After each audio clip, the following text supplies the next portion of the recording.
What's up, everyone? Welcome back to the Hope Shot. Hope you all had a great weekend and enjoyed some relaxation and kick your feet up and relax and do competitions. And I don't know what Date did, but he did something. I did And things and stuff. you did things and stuff. I knew you did things and stuff. I just didn't want to say it out loud because I didn't know.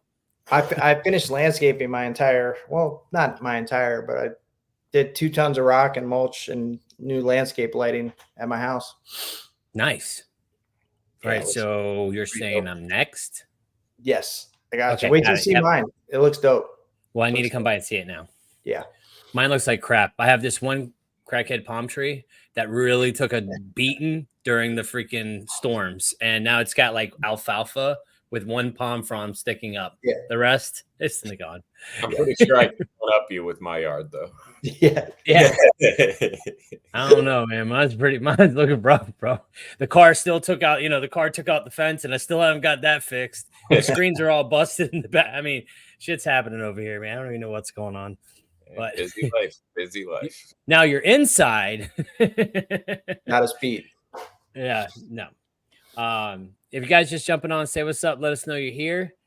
We have a great topic tonight. We have our topic for tonight is restoration to sanity. Dun, dun, dun. No. Yeah. Statement first. Thank you. I'm off, bro. I'm off. Thanks, I'll go ahead and do it. No problem. Thanks, Caesar. Clarity statement.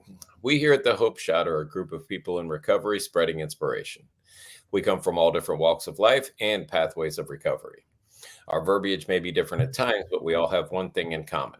Recovery is a lifestyle. We support all pathways of recovery. It doesn't matter how you get from A to Z, just get there. And thank you for being a part of our Hope Shot family. Thanks, Caesar. I appreciate you reminding me that we have a clarity statement and that we need to read it and then reading it. I appreciate you. I'm happy to help. Hey, why don't you go ahead and roll off the topic for us? No. Damn it. All right. Just no. Just no? All right. Absolutely not. Oh, geez. I wasn't prepared to go first, but okay. So I was with a group of people this morning. Several people new to this recovery lifestyle, and then, a few of us that weren't so new. And we were talking about step 2, but we left it like real broad. So it doesn't even have to be step 2 if you're not in a 12-step program. It's just the concept of the fact that I can't fix my broke brain with my broke brain. So early on when I made this decision, I came to an understanding that I can't defeat this thing on my own. I need the help of other people.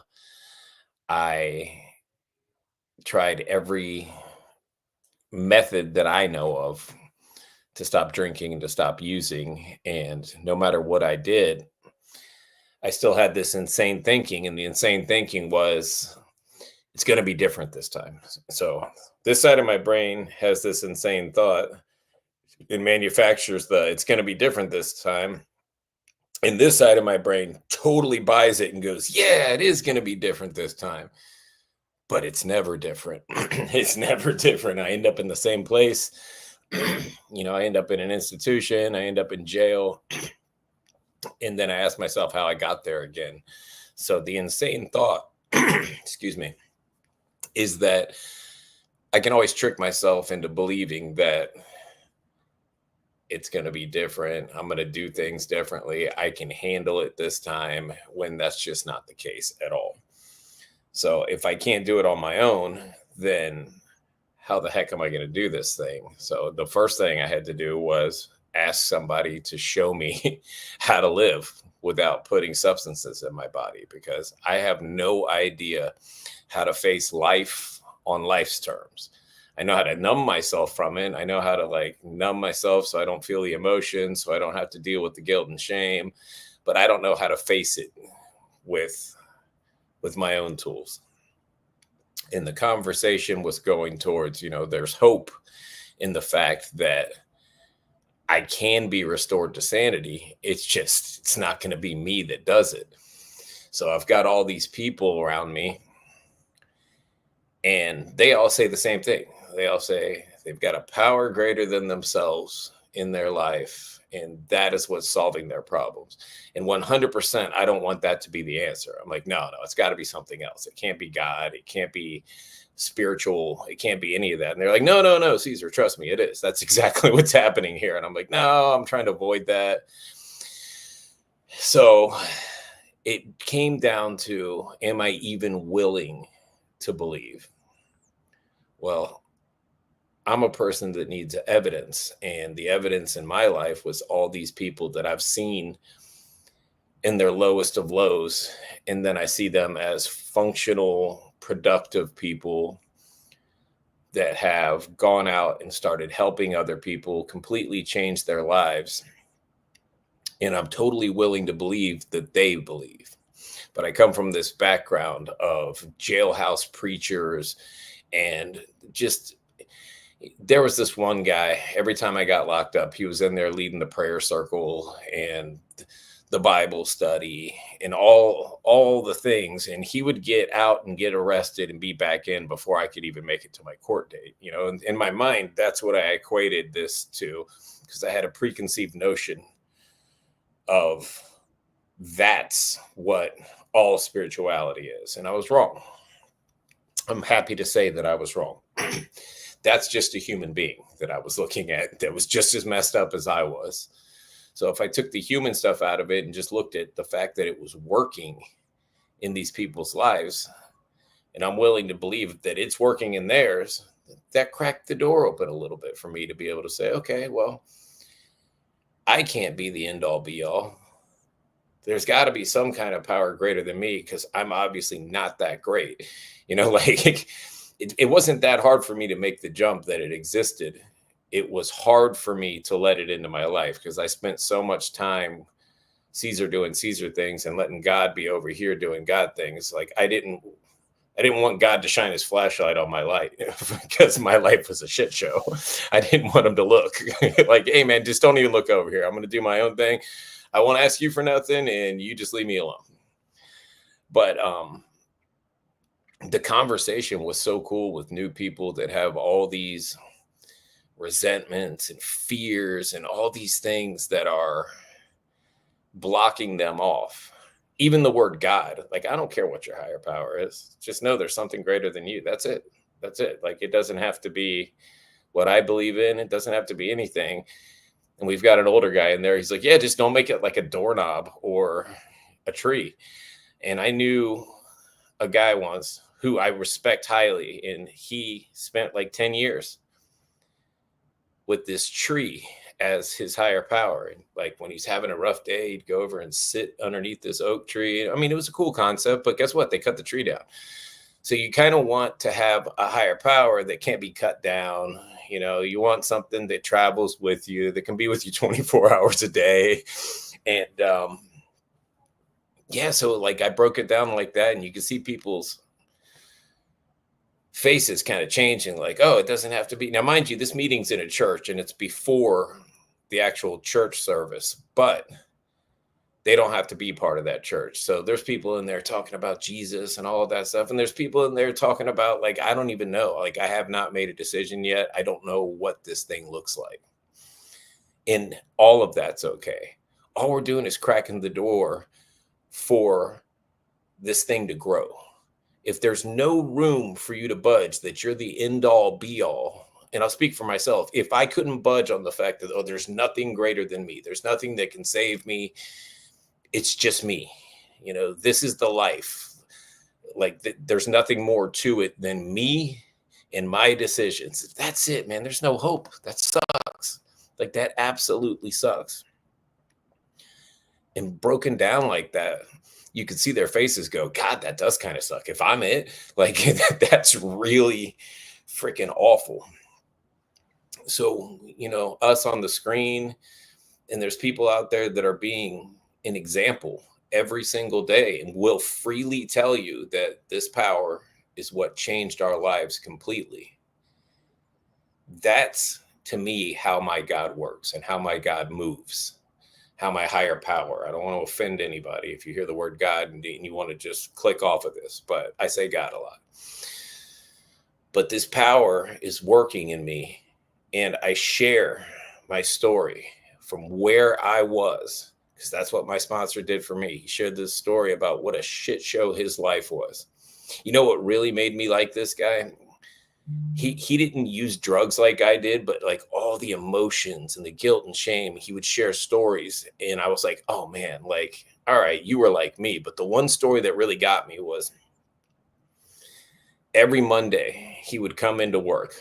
He wasn't a low bottom like me. He still had a job. He wore a tie. He got a good paycheck. But every Monday when he'd come in, he was just hungover and miserable and like shaking from the whole weekend of debauchery.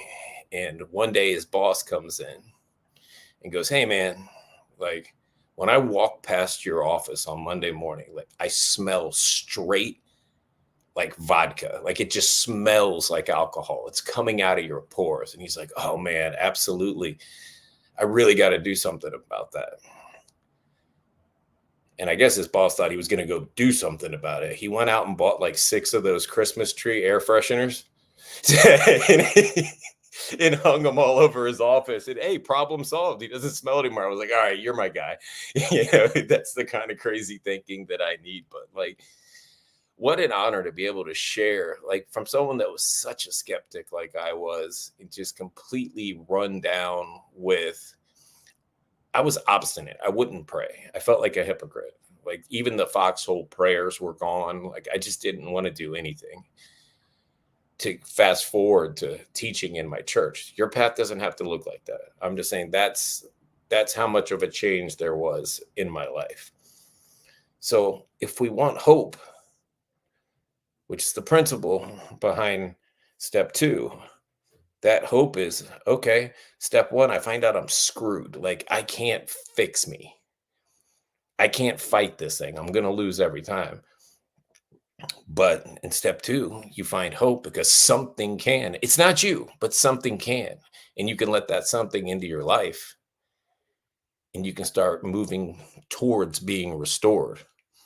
I can get down with that. No matter how obstinate I am towards any of the spirituality or organized religion, any of that, I can get down with, you're telling me there's a shot. If I do this thing, I might be okay. All right. So you're telling me it's working in your life. All I got to do is believe that you believe. All I got to do is believe there is something. I don't even have to define that something. All right, let's rock. And as soon as you go, all right, there's something, the door cracks open, and then you can start opening it a little bit more and stepping into your 3rd step principle, which is faith. But we're not there. We're talking about being restored to sanity tonight.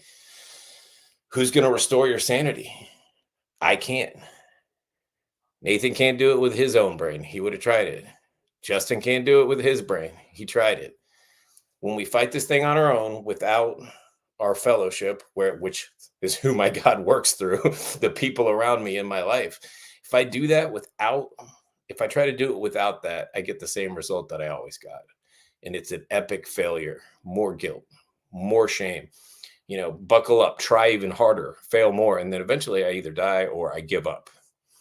So, if you're new, this is the first time you're hearing about any of this stuff, don't let your resentments towards organized religion, don't let your super smart brain that tells you science, has never proven, don't let those things stop you from having an incredible experience and recovering from this deal. Brooks is on here. I didn't read the whole thing, but he's another one of those examples that he shows what's possible through faith. And we're not there yet with what we're talking about, but you can step into faith just a little bit. It's like the pool in fall in Florida. It's not super cold, but it's not super warm. And if you dip your toe in just a little bit, you're like, okay, it's not that bad.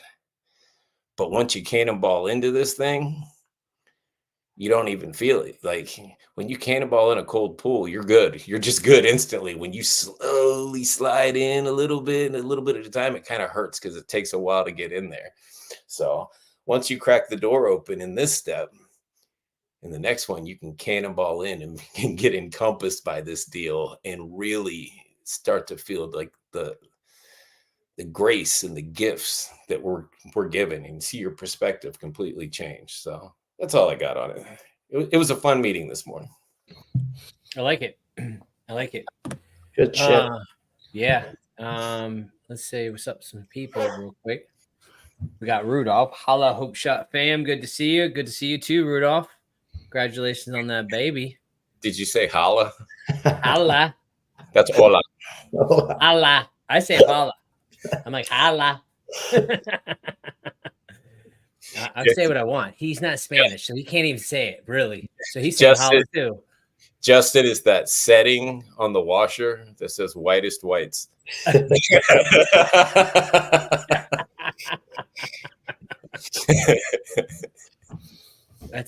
say what I want. Don't tell me what to do. I read it how I see it. What up, Kevin? Good to see you. Hey, Kevin, man, we love you. We're rooting for you. Kevin landed in the hospital, but he's going to be all right. And just know that we're thinking about you and we love you, buddy. We got Cindy. What's up, Cindy? Good to see you. We got Brooks. It's a trust fall. Yes, it is. We got Michelle. Caesar, you're so right. Let's see. We have Rudolph says, sorry, Caesar, I missed what you said because in my head, I'm imagining Nate looking at a glowing grand piano. It's such an angelic glow happening right now. Oh, geez. He's literally sitting at Liberace's grand piano right now. It's just Yep. It's the gold reflecting on his face. Yeah. Like Nate's higher power is just hanging out in the closet next to him, just shining light on him. Always. Always. God, I love Rudolph. It makes me laugh so hard.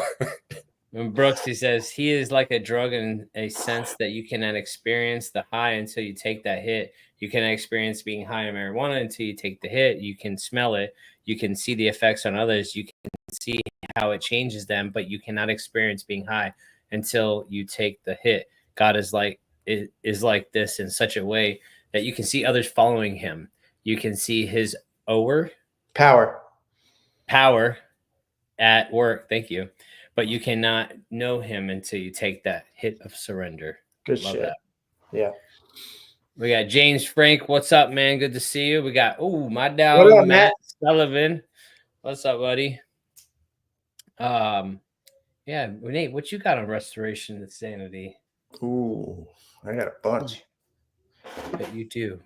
Yeah, I went and got WD-40 for this chair, but I think I'm spraying it in the wrong place.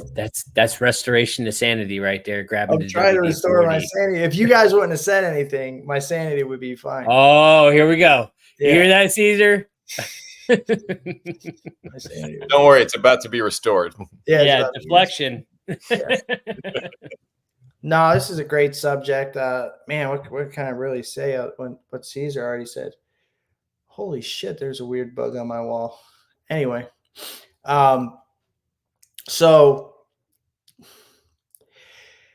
I think it's important because what I didn't understand when I first came around, well, obviously I didn't understand a lot of shit because I kept going back out. This time around, I still didn't understand it. But you know what? Let's talk about insanity. What are they talking about? Like, you mean I'm schizophrenic? I'm crazy? I'm manic depressive? I mean, I probably have traits of all those due to the substances I put in my body.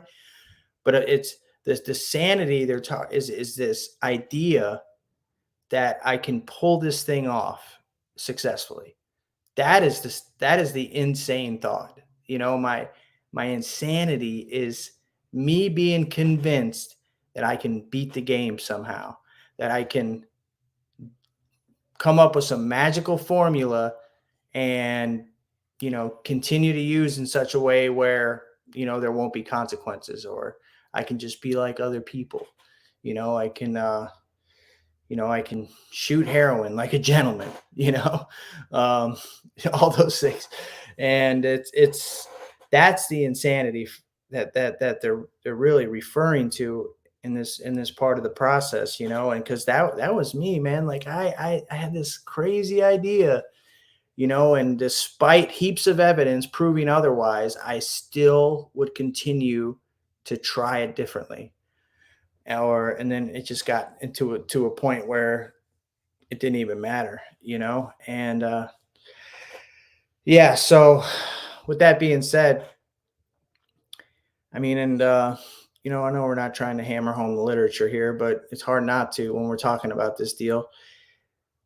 But thankfully, and just a little disclaimer, I'm gonna say God, and it's not a Christian God, it's not a Buddhist God, it's not a Muslim God. It is something that I believe in, that's bigger than me, that's omnipotent, that has saved my ass, and given me a life beyond my wildest dreams. I say God a lot. I say source. I say higher power. It just depends. But yeah, I am not that religious, although I watch church every Sunday. Imagine that, you know, fuck around and say Jesus when I first came in here. I would have been like, "Ugh." Yeah, I'd be like cringing, what's it say? Bristle with antagonism, right? if I started talking about church shit or that jargon, man, that stuff always turned me off. And it's funny when I look back at it because, why did it turn me off? It turned me off because it was something I didn't understand. And there was probably a lot of truth that hit at a level I wasn't prepared to receive at that time. Anyway, that's my disclaimer. Thankfully, in this part of the process, it says, come to believe. It doesn't say I have a concrete, definitive definition of what this deal is. It doesn't say that, I'm going to, have all sorts of, rights and passages and things memorized. And I have to have this clear concept of what this power is. It says all I have to do is be willing to believe. That's it. If I'm willing to believe, this power does not make too hard of terms if I honestly seek it. Now, what's that mean? Honestly seek it. Like what? I have no idea how to seek anything. All I knew how to do was seek the next deal to make me feel well. But I get taught, and to be completely candid, like we are always seeking something. Obviously, when I surrendered this last time, I was seeking something. I didn't know what it really was. I just didn't want to hurt anymore, and what was like fueled by desperation and lack of options or ideas, coupled with external circumstances, Pasco County Sheriff's Office, and an imminent prison sentence, it seemed like a pretty great idea that maybe I should seek something else because my ideas had worn out. They weren't working anymore. And I don't know who's to say why at this particular point, because I've had several of those crossroads, in probably the 2 decades before, but for some reason, it was my time. It was my time to get this. And yeah, so I just love how I like that Caesar was talking about obstinance, and if we really like examine, our past prior to coming into recovery, you can clearly see where, a lot of our life was hinged on faith and hope and beliefs.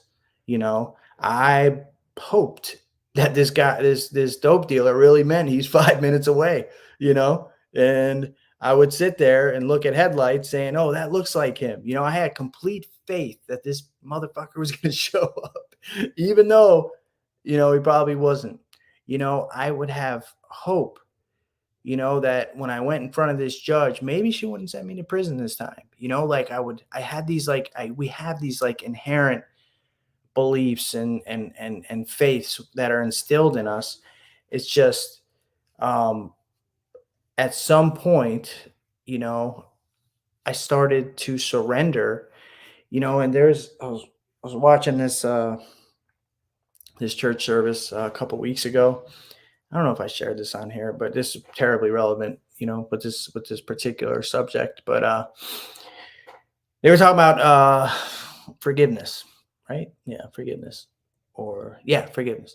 Like, and this guy was talking about he feels like he has to conjure up forgiveness, right? He has to, you know, go lift these huge forgiveness rocks from over here and bring them over here in order for like forgiveness to occur. And and then he goes on to say, forgiveness is ever flowing. It's a flow. It's coming always. It's always around us. It's in us. It's, you know, above us, below us. It's everywhere. I just have to get out of the way so it could flow through me and by me and into me and into others.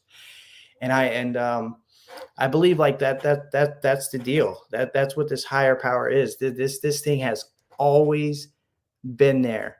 I mean, isn't it clearly evident? I know how all of us on this screen got loaded. I don't know about you guys, but that right there is a testament to this power being real, that we are even alive, let alone thriving with this power working in and through us, right? You know, what other evidence did I really need? And but my perspective is mired by prejudices, by preconceived notions, by these false ideas, by what, like, you know, Brooks just said, you know, like religious perspectives. I think, you know, I hear God, I hear spirituality, I attach it to, you know, whatever, you know, organized religion that I don't like or has a bad rap, you know. And once I can start letting go of these things, and how do I do that? You know, like, how do I do that? I think Caesar touched on it really well when he talked about, I see a friend of mine that was completely down and out like I was, you know, in the gutter, and his entire life has been transformed. Not just the external blessings. Of course, he has the house, the car, the wife, all these things. He has those, of course. And that's what catches my eye at first, because I think that's what recovery means, you know, to get the things back. But then I see how he moves, and he has this peace and this serenity, and he speaks with integrity and honesty and doesn't gossip and shows up for people. And I'm like, whoa, this is not the same person. Right there is my evidence that there is a power that is real and present, and that is attractive to me. And thankfully, you know, I'm around a bunch of guys like this when I first come in, which is so important. That's why we always say on here, find your tribe, find your people, man, because you get around the right group of men or women, you know, that are really doing this deal. It's impossible not to see this power working in their lives and like ever present, you know, and just in the way they navigate and move. And for a guy like me that you know, had no idea what any of these things were, you know, I didn't know what it meant to be honest and have integrity and have self-esteem and have character and, you know, not talk shit and, you know, be patient, tolerant, all these things, these attributes that these spiritual folks had, seemed really attractive to me. And so I just continued to follow their lead.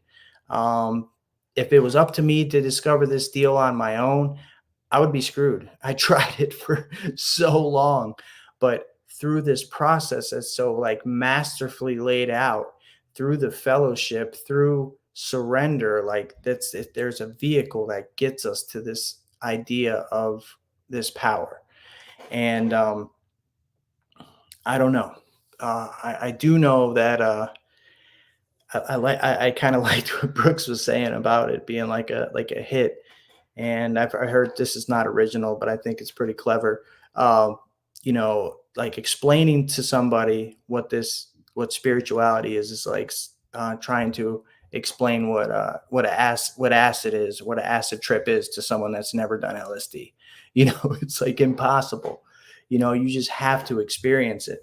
And I know for me that the very thing, I think it's at the end, it's the end of maybe, well, at the end of a chapter that I dig on, it says, although some may scoff, some scoff, but some remain to pray, and that was me. I was a scoffer, I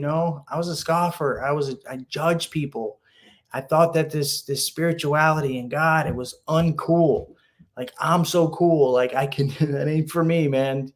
Because I'm brought up with these false ideas of what, that religious people are lame. They're squares. They don't, they're not cool.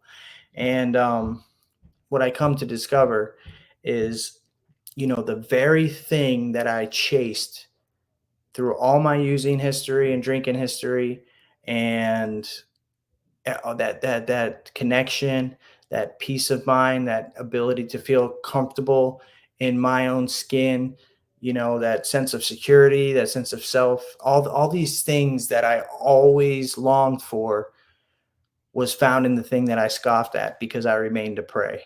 And that doesn't mean that I like got in here and just became some spiritual guru. It's been some hard knocks, man, but I just kept doing this. I kept seeking because it promises me that all I have to do is be willing to believe.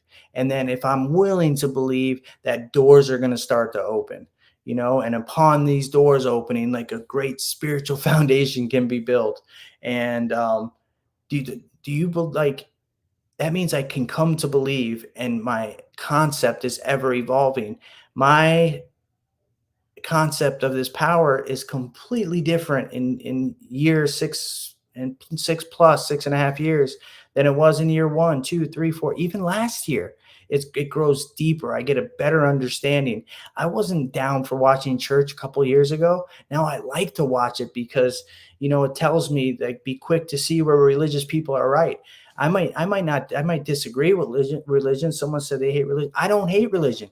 That's like the antithesis to what we're talking about here. I love all religions because guess what? I have an open enough mind, open heart, and open spirit to be able to see the message in no matter where it's coming from, what church, what pastor, what stranger, what homeless person, what person that's angry at me, what traffic jam. These are all opportunities through this power to learn a little bit more about myself and to become connected even more.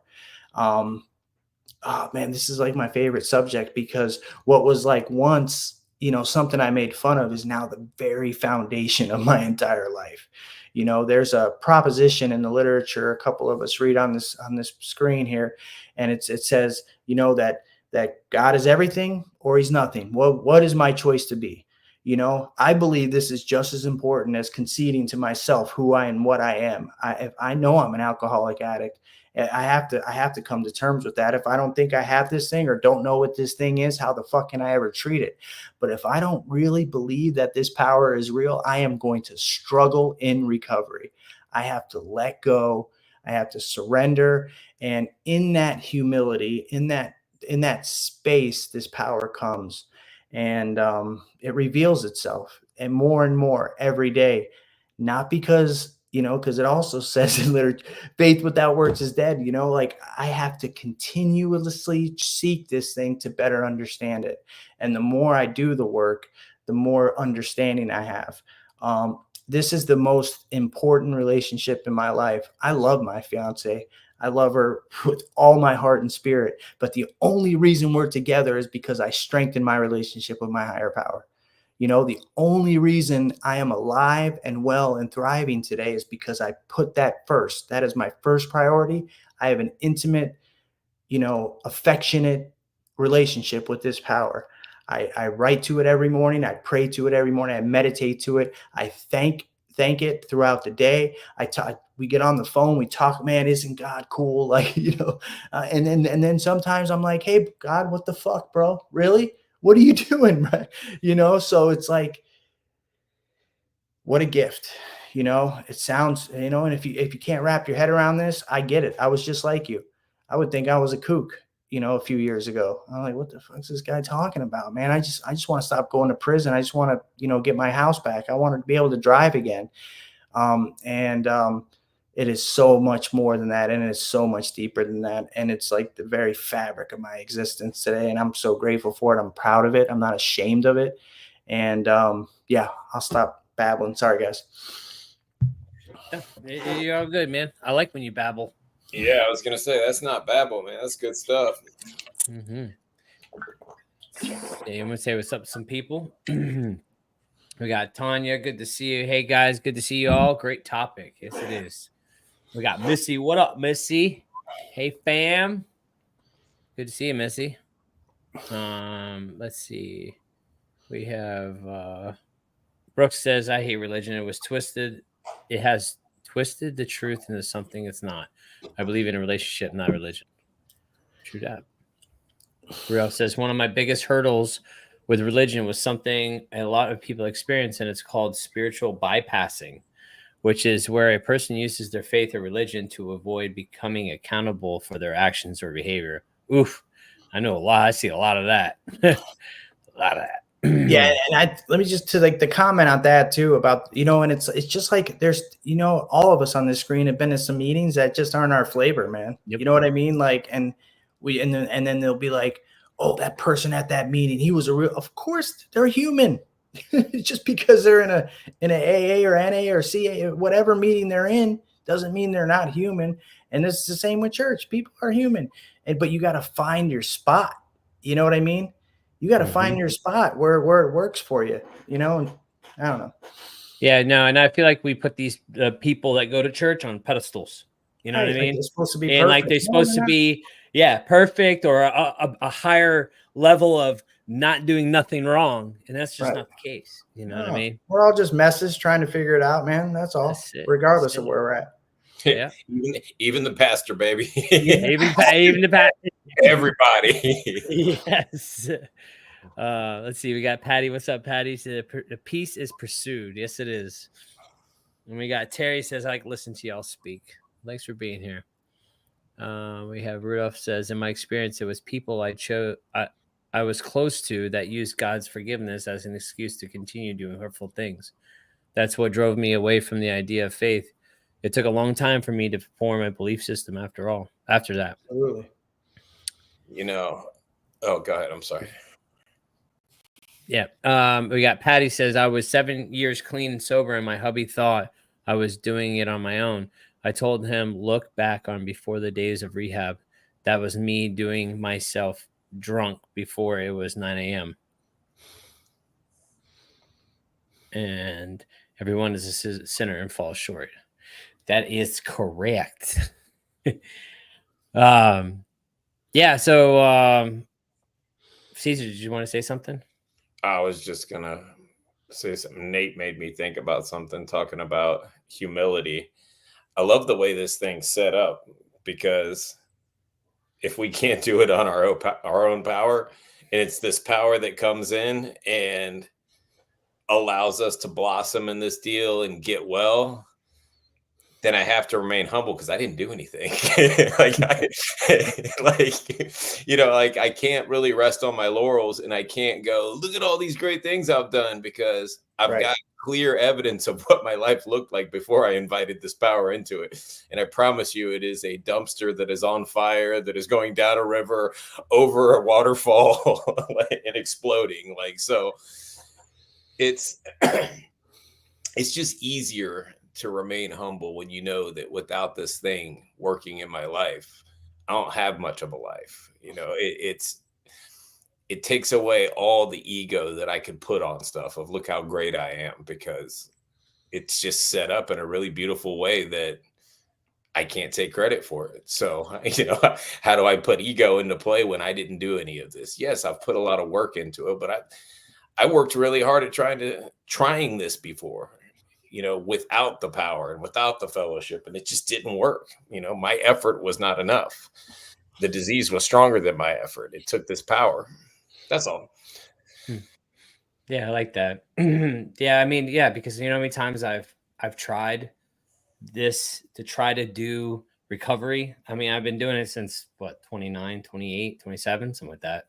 You know, going from this place to that place to this place, trying to do it this way, that way, trying to use this substance only or that substance only, thinking I could still do it. And that's just not the case for me, for a person like me. And every once in a while, I'll have that dumb thought in my head where it's like, maybe I could. It hasn't happened in a long time. It hasn't happened in a long time, I'll tell you that. You know, and that's that restoration insanity right there. You know, like I haven't thought about using in a very long time. That to like, who would have thought that this dude that like thought that everybody used, and that was just life. Life was just using, getting high, getting drunk, going to bars, acting a fool. That's just what life was. Like, how the hell did the obsession, the compulsion, and the thoughts just removed? You know what I mean? That's not my doing, you know, because every thought of my life was, how can I get? Where am I getting? Who's got what? Like everything. And, you know, and I sit here and I ride around this town and I go to this spot and that spot and I see these places and that jolts a memory, right? Of just the exact spot that I was at, the hurt, the pain, the sorrow, the obsession. Like, why couldn't I get it is what I had going on at that time. Why can't I stop putting one in me? Why can't I stop putting a needle in my arm? Why can't I stop? I've done lost to everything in my life. I'm 130 pounds soaking wet, and I can't freaking just stop putting one in me.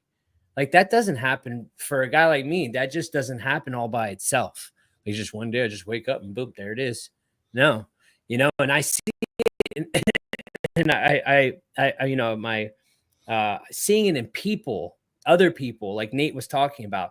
That's the juice, man. That's what gets me going, and it reinvigorates me in my recovery, seeing other people, and it's like, oh, yo, it's kicking in. You know, like like the dude was saying, like taking the hit. And it's true, it's like they took it, and then like finally it's kicking in, and you see recovery start working in their life, and they way talk, the way they speak, the way they move, the way they function, all of it is a work, it's a manifestation of their freaking higher power working in their life. And that strengthens mine, right? If it strengthens my belief system when I see other people doing it, it's one addict helping another, it's one alcoholic helping it, whatever you want to call it. And that is that's the juice right there. And I see it all the time, man. And I see it now. Like, I'm still in shock about the restoration portion of this recovery deal in my family dynamic, right? You know, my sister just celebrated a year, you know, and the restoration that she has received with her full circle stuff going on. Like, and sometimes I'm still blown away that I'm even doing what I'm doing. You know, like, I still look back, man. I still have these moments of just because yeah, you know, I might not have done it. I've done the work, you know, with help, right? It's not me. But I look back, man, and I'm just like, man, I'm in awe by what I've accomplished. I'm in awe by what I've been able to do with this life, with this faith and this trust that I have in this power, and knowing that everything I do from here on out is going to work exactly how it's supposed to. It doesn't need me to control it. The outcome is not my freaking job. You know, my job is to put in the work, do the footwork here, so that way it will work out. What if it does, it doesn't. If it does, it does. No matter what, it's working out. You know, I'm still gonna be me, and I'm still not putting one in me. You know, like I said, I ride around this town, I see these spots, and I remember exactly what that felt like. And I still sit here and I'm like, man, I'm so glad I don't have to live like that anymore. You know, that's why I think it's good to like still be in your town where you got high and you did all the dirt and you did these things. And scratch just driving around. How about being like called upon for certain things, you know, to be that voice of reason? You know, I'm getting messages and people calling me and they want me to like, and I'm like, who, me? What do you I still have that imposter syndrome like crazy, but I'm like, man, like I like it makes me feel good that people can count on me. I'm a resource in this county, that I'm a person to help somebody out of a dark place. That wouldn't happen all by myself. My higher powers got me exactly where I'm supposed to be, doing exactly what I'm supposed to do. And sometimes I still feel like an imposter, but then I tell that little voice in my head to shut up, because that's not who I am. Um, and it's funny because all those thoughts I used to tell myself day in and day out, that I'm not good enough, I'm not worthy of this life, that my wife's going to leave me at any minute because nobody wants me. You know what I mean? It's all lies. It's all lies. And then when I find, like I talk about the before fact, right? Like a couple years ago, even, man, finally having like a full trust surrender. Like you first get in recovery, you have that first surrender. And I seen somebody, Brooks, I think, talked about it up there, that surrender, taking a hit of surrender. Well, you have to do it in the beginning. You surrender, you waved away flag, the drugs kicked your ass. Like I'm done. Like it just, you throw in the white towel. You need that re-up, you know what I mean? Like that, you need that re-up of surrender, multiple times in this deal. It's not just a one and done, it's multiple times. And then that overhaul, it's almost like spring cleaning, like you clean your house and and you got to do the overhaul. That's what it's like to me with surrender. Like I had to do a real overhaul of surrender and find new things and new other avenues that it's going to help me strengthen that relationship, help me strengthen my my faith in this higher power. Because without that, dude, I'm screwed. Like I'm telling you, there's things that like I'm doing today that I'm like, wow, me last year was a freaking mess doing all this stuff. See? And Sure and here I am. I know. See, it knows. But me here right now, I look back on that, I'm like, man, these things that used to affect me so much have been removed.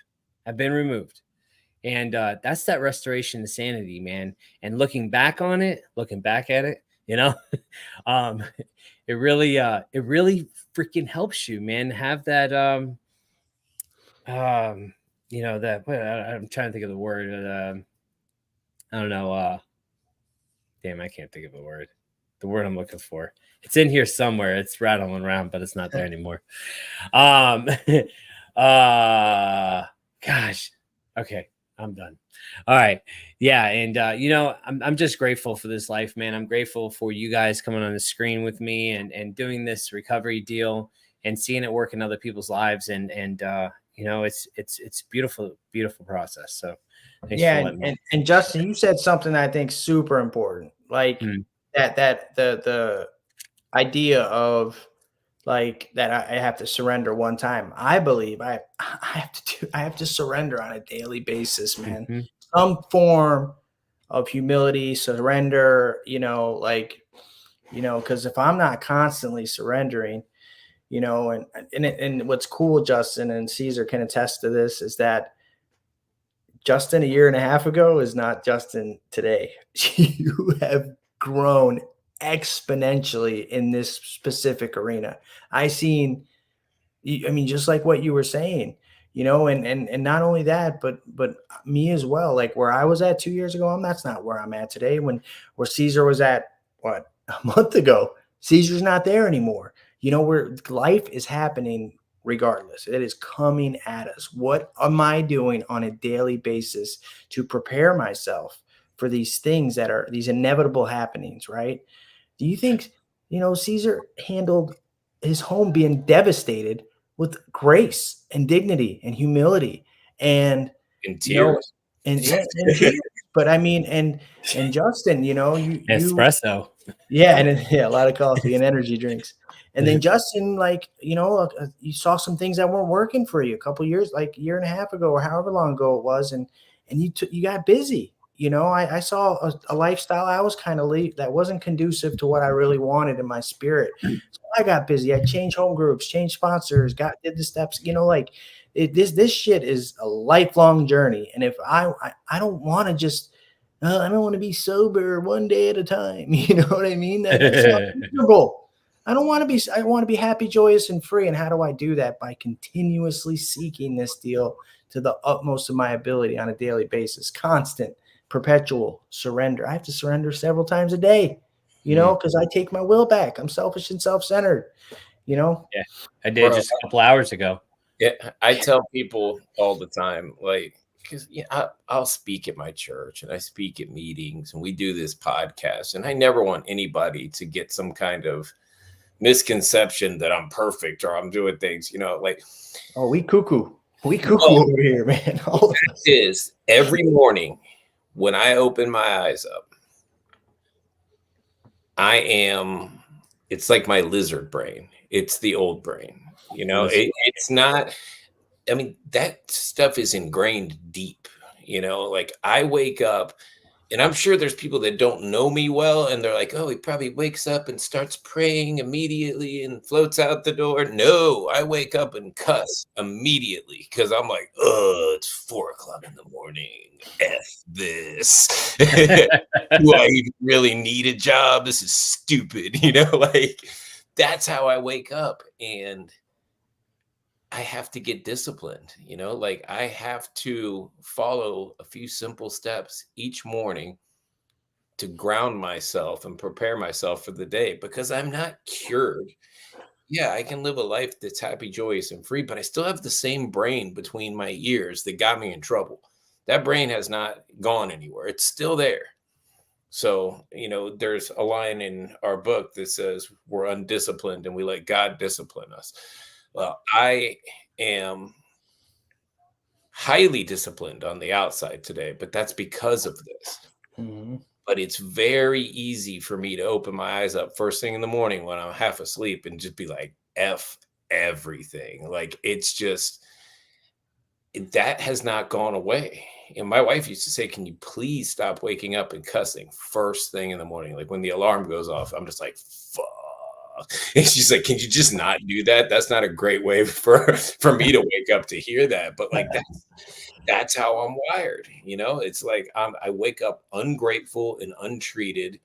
And then I get into what I know is good for me. And I walk out the door and I'm good. I'm good because I'm connected and protected, but if I don't get plugged in the morning, I walk out the door half cocked and it's going to be a rough day for me and the people around me. Because I have a high stress job,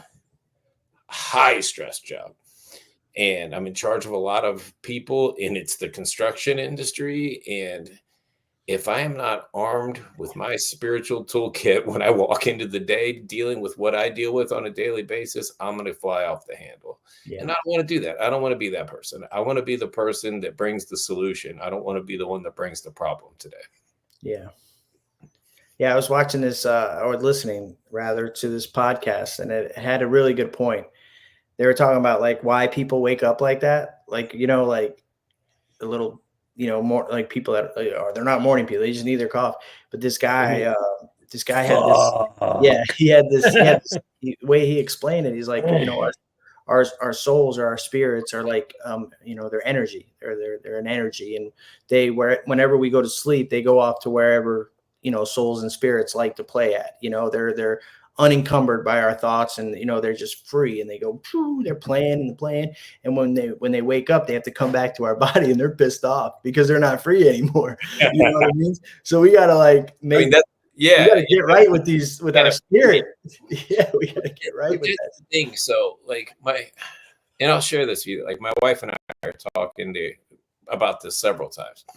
There's people that work jobs for passion, like they find something they're passionate about and that's what they do.